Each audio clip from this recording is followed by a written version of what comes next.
I fell down the weirdest Gen Alpha Finance Bro rabbit hole the other day, and the deeper I dove, the stranger things got. Jenny's 10K per month. $100,000. 10K per month. 10K a month. 10K a month. Pages upon pages of 13-year-olds dedicating their life to becoming self-made billionaires. I'm scared that these kids are getting robbed of a childhood. They dreamt of becoming a billionaire at 7 years old. Become a billionaire at 13. Waking up at 5 a.m., taking cold showers. Hate cold showers, but I have to do it. Calling school a prison or matrix. In a year where children play with bouncy balls and proceed to have Instagram pages dedicated to Bugattis, mansions, and hustling, please once again join me on a 3-part journey down the rabbit hole of Gen Alpha Sigma's The Cult of Wealth and Hustle Culture. I'm really exhausted, but mark my words, the sleepless nights will pay off.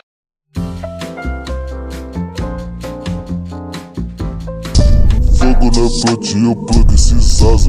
Hoje tem malha fugando, fiel. I think by now we've all come across some form of finance bro hustle productivity content. It's generally characterized by this music and messages along the lines of work harder and get money and editing that looks like this. And you guys can get a link in the...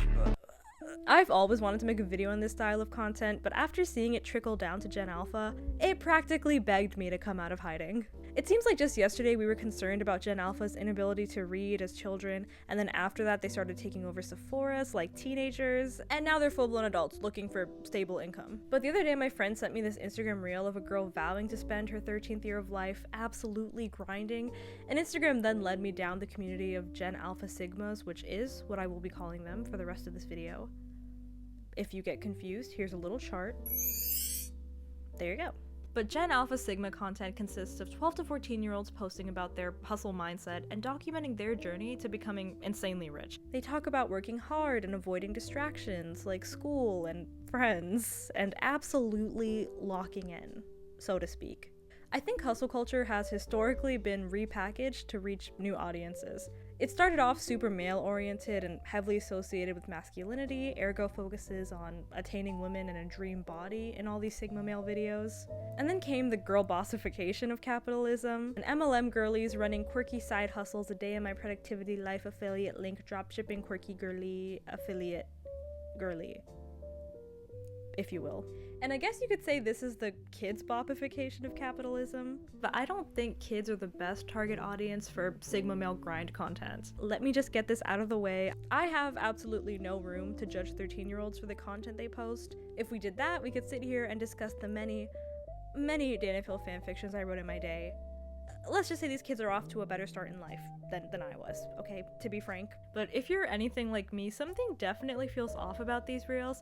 The fact that these are literal children is almost impossible to ignore in this content. They're playing with seesaws and bouncy balls and then having client meetings and staying up all night to grind. They're bulking on SpaghettiOs, for God's sake. But seeing kids this young being so hyper-focused on wealth, calling schools prisons, and friends distractions, it's just one of the many grim byproducts of capitalism. I mean, kids are losing their childhoods not sleeping or doing fun things because gurus online said it would make them rich. But I think one of the biggest problems with exposing kids to hustle ideology is that they oftentimes struggle with the nuances of these ideas.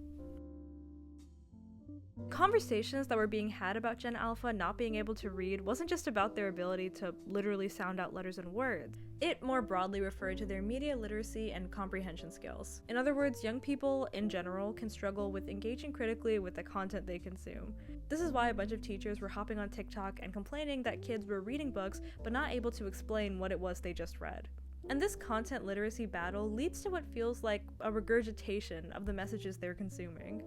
While you are getting drunk and going to parties, I'm actually working on my businesses. I can with almost full certainty assure you that this child's friends are not getting drunk and partying every night. At least, I don't think that 13-year-olds do that. It's also really common for all these kids to share the exact same dream, but these Sigmas all have this common goal of living in Dubai specifically with millions of dollars. In a couple of months, when you're gonna see me in Dubai. A few months from now, I'm going to be chilling in Dubai. You're going to see me in Dubai. I'm going to move to Dubai and live my life. And devil's advocate, maybe this kid's dream really is to live in Dubai with a Lambo. Or maybe this dream of his is highly influenced by the podcast Finance Sphere content that he's been consuming. A lot of this grindset content pushes a very simple reductionist message of work hard, you will see results. They repost videos like this. Make excuses. Back to fucking work. It's time to get back to work. Need discipline. But a lot of them seem to struggle with grasping what it is exactly they're supposed to be working hard at. The way that this productivity Sigma content usually operates is that the steps to success or starting a business aren't really explained in the content, but rather the lifestyle and mindset you're expected to have in order to succeed. And because of this pedestalization of hard work with little context, these kids are becoming work obsessed. If you look at the day in a life videos of a lot of these Gen Alpha Sigmas, they post about blowing off friends and school events to hustle or work, but the work they do is completely intangential to their goals of getting rich. Obviously, running an agency and going to school does require hard work, but they wake up at 5 a.m., take cold showers, they're all doing lat pull-downs for some reason. Gen Alpha is going to be built with like Alejandro. My point is, cold showers and lat pull-downs obviously do not equate to building wealth. And we've seen adults fall into this trap, with grown men reading billionaire handbooks, cold showers and all. But this message of work hard, results guaranteed lacks a lot of nuance that these kids might not realize. It implies we live in a complete meritocracy where all the work you do is directly rewarded with financial gain, which can lead to a lot of these kids operating under false pretenses. They're effectively selling their childhood for the promise or mere prospect of wealth, being told that all the work is guaranteed to pay off. This is the part where I have a little confession for you guys. As you know, I'm a business major. Leave your hate comments down below. If I get 1,000 of them, I will drop out of business school and do lat pull downs. But I have dipped my toes in the passive income sphere, so to speak. My toes are just gripping onto that. Sorry.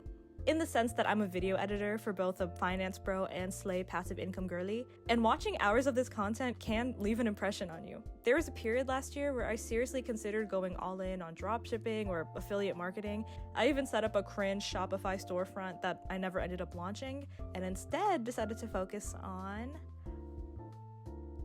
the power of friendship. It's you guys. It would not be a Doothy Banger without the power of friendship, and I think that's beautiful. But the point of me bringing this up is because I want to talk about the erasure of passion in this Sigma content. One of the kids reposted this. I'm not a big follow your passion person. I just keep making money after money after money after money. What's fun about it is doing the math on how much money you're going to make. I find that you become passionate when you have something valuable. And obviously, it's not a great message for kids to hear that following a passion is bad, but I think it's arguably worse to suggest acquiring money and wealth should be a passion in itself. These kids do have talents and real skills they could nurture and grow. The vast majority of these accounts are video editing agencies. Like, a lot of them are insanely good at video editing, and some of the work they do is a little bit better than what I'm capable of as a paid video editor. If my boss is watching this, please don't fire me in lieu of these children. But we see these kids taking something creative that they're passionate about and trying to squeeze a profit out of it. And I get that some of these kids edit because it's their job and not actually their passion, but that just brings me back to my point that these are the formative years where you should be doing things for the sake of liking them. This passion that these kids all share for wealth is also a little strange to me. It makes sense for maybe a broke college student to fall for this ideology, and believe me, in business school I've met many hustlers or finance bros trying to escape the corporate rat race. I think it's safe to assume that these kids didn't research to learn more about the acquisition of wealth at the ripe age of 12 and decided to gain financial literacy. They most likely stumbled across this content on social media. It always starts with Andrew Tate or Eamon Godsey, and yes, these kids are posting Andrew Tate edits, even the girls. But they most likely just see these grand displays of wealth associated with hustling and decide, I want to live like that. And I think it's normal for all kids to want to be rich, but this obsession with wealth was introduced to them before they even attained a solid baseline understanding of how money operates in the real world. The way wealth is expressed in these videos is in abundance. It's materialistic and glorified. It's a reward. It's something you earn. Its abundance is only awarded to the smart, different, hardworking, and worthy. It reinforces pretty much everything deeply appealing to a young developing psyche. Speaking from personal experience, I do think middle school and high school is around the time that kids develop delusions of grandeur, but that's a whole separate video on main character syndrome in young people. Now this is the part where I get a little bit scientific with you guys, okay? This is the science lab. What about this makes this science labby? I'm gonna add some graphics here. I wanted to dive into the psyche of the average Gen Alpha and see what a young person's concept of money is anymore. So I asked a simple question to my friends' siblings and siblings' friends: can money buy happiness? The responses were pretty standard. Yes, because money buys things that make you happy. Not completely, but it's a big part of happiness. Realistically, people who are struggling with money are less happy. Jeez. Money is important because it gets you the things you need in life. Sometimes money buys happiness because you will get to buy the things that make you happy, but not all the time. But it looks like my research was a bit of a bust, to be frank. I'm not sure what answers I was expecting, but it looks like Gen Alpha has pretty standard and realistic views about money. I mean, sometimes my channel does have overly sappy and unrealistic messages like the power of friendship, but what about Sigma's hustle alone? How about instead of failure is a part of learning, get your money up, little Timmy, with your broke ass, or something to that effect. And ironically, while buying fake cash for this video, my card declined, so maybe I could learn a thing or two from these young people. I mean, maybe money really does make the world go round. Money can buy happiness.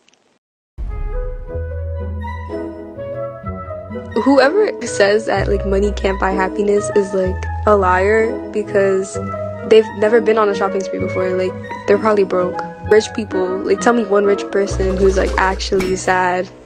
Like, no. If you don't have money, you can't afford to have a life. You're kind of like, that's it, you're cooked. Time to address a bit of an elephant in the room. There's this trend created by boomers of older generations constantly bashing and nitpicking the younger generations. There's been a lot of Skibidi, Sephora, and now Sigma. Alliterate. But there's been a lot of criticism levied against Gen Alpha recently, and I really just want to emphasize that the point of this video is not, these kids are weird and cringy. When I was a kid, the only money I cared about was my Club Penguin coins. You know how I trained my lats when I was a kid? The goddamn monkey bars. That's not the point of this video at all, but more broadly commenting on the impact that this hustle ideology can have on an impressionable audience. When I was 14, I remember my serious dream was to be a Broadway tap dancer.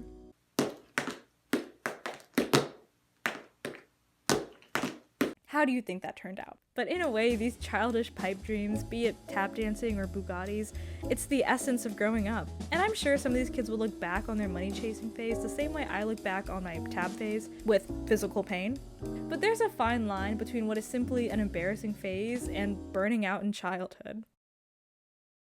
But I think the cruelest irony of this whole thing is that these Gen Alpha Sigmas are buying into this promise of a time with no worries, where money isn't something that you have to think about or worry about. No worries about supporting your family, about your credit score. You have time to do things you enjoy. You don't have a boss to please. The dream life that these gurus are selling is akin to childhood. This is what childhood is in essence. Yeah, maybe it's not Dubai, Bugattis, and Lambos, but it's freedom. These kids say things like, sacrifice 5 years to be set for the rest of your life, and that's an exchange that many, if not all people would make.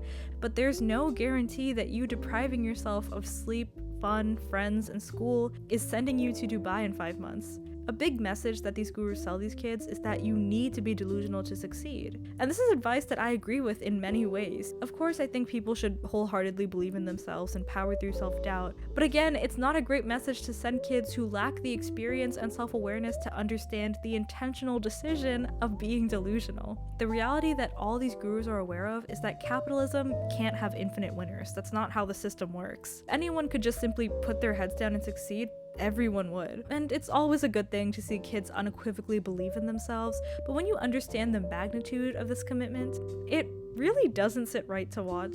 I'm in a part of my life where I just have to do the same things over and over again, even if I don't see results immediately.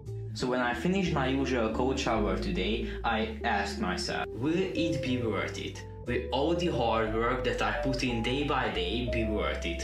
And I know that it will be worth it. I saw this pretty fitting Reddit post about this grown man talking about how hustle culture effectively ruined his life, but this post is just one of the many illustrations of the fact that fully committing yourself to this ideology doesn't guarantee you anything. Of course, you can commit yourself to a goal of success and put in the work, but this clean path of being in Dubai in 5 months that these gurus have carved out, It's not one size fits all, and they're well aware of this fact. Gen Alpha Sigmas are the product that allows finance gurus to live the way they do. They sell them ideas of wealth and fantasies of Dubai and cars and mansions and money. It's entrepreneurship in the way that AI generating a man with 6 fingers is art. And yes, of course, some of these kids can have and will make real money doing this, but the vast majority of them? I leave you with this. The reality is, you are the guru's customer. You are their grind or hustle or con. You allow them to live that lifestyle. Without you, no one buys what they're selling. At the end of the day, these kids aren't hurting anybody, and they're a product of their environment. They just happen to be watching hustle content. Like I just happen to be watching Mark Lee do silly little dances. And I think that's reflective in my personality. I don't know what that means. Big shout out to the Gen Alpha who answered my questions for this video. And shout out to the young entrepreneurs. Like I said, a lot of them are making money doing this. I think the financial term is popping the fuck off, so to speak. I know this video was a little bit longer than my usual videos, so thank you for making it to the end. I will see you guys next week. Bye!